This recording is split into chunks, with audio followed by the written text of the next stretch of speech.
To create an account quick report in QuickBooks Online, click the Settings button in the QuickBooks Online toolbar, and then select the Chart of Accounts command in the drop-down menu that appears to open the Chart of Accounts window.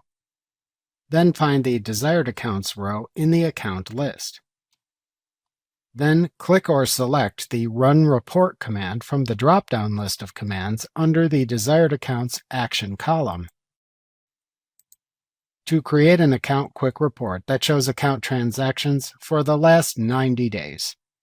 To show a different date range, if desired, select one from the Report Period drop-down in the upper left corner of the report page.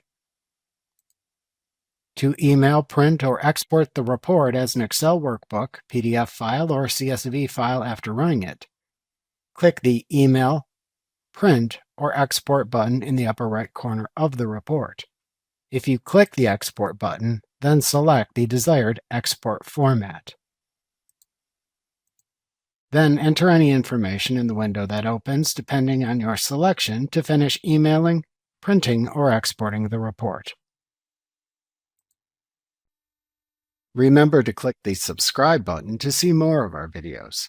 See our full suite of courses, instruction manuals, and quick reference guides at www.teachucomp.com.